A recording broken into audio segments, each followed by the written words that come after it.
Good morning from Iris the Vampiress. You may have noticed that there is a letter being spread around on the internet lately about some lady that was complaining about a noisy child that happens to be a boy with autism. Well, quite honestly, it gets pretty intense, and I'm not even going to repeat the words because quite honestly, it's just too much and it's very heartbreaking, especially if you know somebody that's autistic or on the spectrum.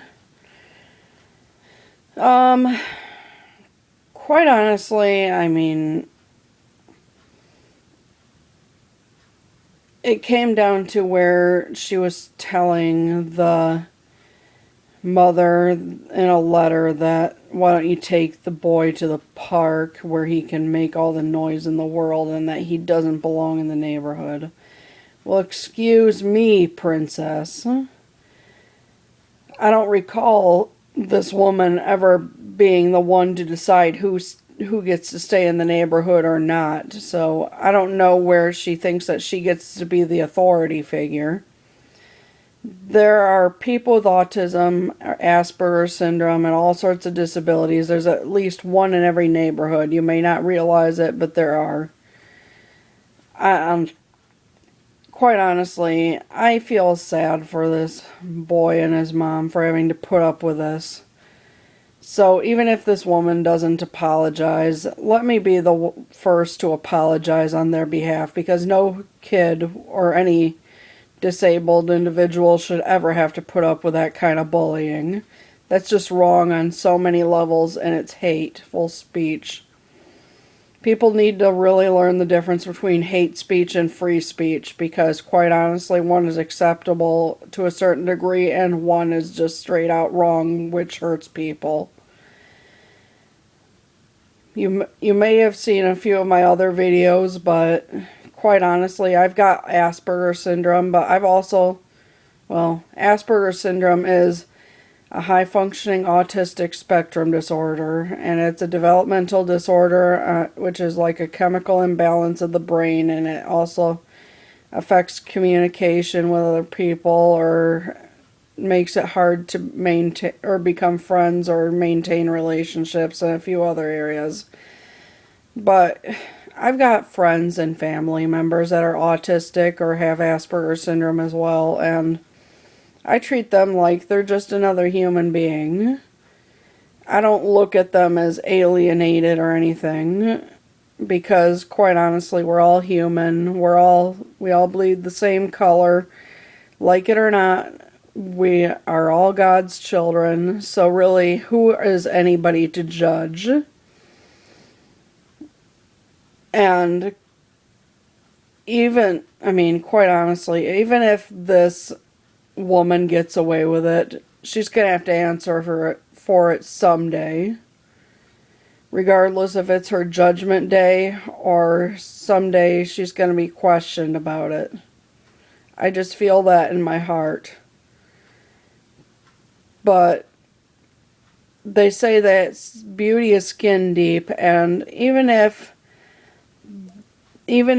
this boy never learns to speak or whatever have you, I feel like this boy is more beautiful than the woman that's judging him. I realize that, not trying to quote scriptures, but I know that Matthew 7 says, you will be judged by the same measurement you judge others, and I admit I'm probably getting a little on the deep end with my comments. But I feel like one of these days it's all going to come back at her if she doesn't change now. What would happen if this woman had an autistic child in her family? Would she treat him or her the same way as she treats the mother of that boy that has autism that's making a lot of noise? I kind of wonder that. But either way, maybe it's best I don't know, or anybody knows. I I feel like that there's so much more to this story than that's being revealed. But for her to say that she wants the child euthanized, I'm sorry, but autism or any other disability should not come with warranting a death sentence. After all, a disability is not a curse, it is a blessing, because we as disabled individuals can teach other people what it's like to come from a different walk of life. I have taught my brothers very well what it's like to have a disability, and my brother even did a speech on me and how I inspired his life back when he was in high school, and I was very touched. I mean, I was in tears, and I even got asked by a few people if there was a cure for Asperger's syndrome or autism, would I want to be cured? And my answer to that is no, I would not want to be cured. That would be like slapping the doctors or whoever gave me my diagnosis in the face and saying thanks for nothing. I have decided that I'm going to accept my disability and I am going to overcome my challenges. Even if it's a nightmare waking up every morning realizing that I have handicaps.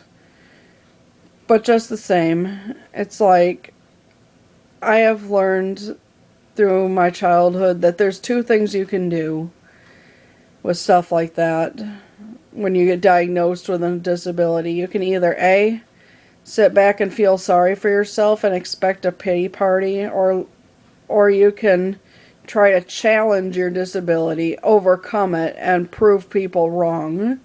I chose the second option, and I am living a life that many people were questioning I could ever do. But either way, my thoughts goes out to the mother and the family of this boy, and I'm hoping they get justice, because no child or anybody on that has a disability should have to put up with that. But anyway, I wanted to get my heartfelt speech out, and I hope you enjoyed, so thanks for watching. Bye.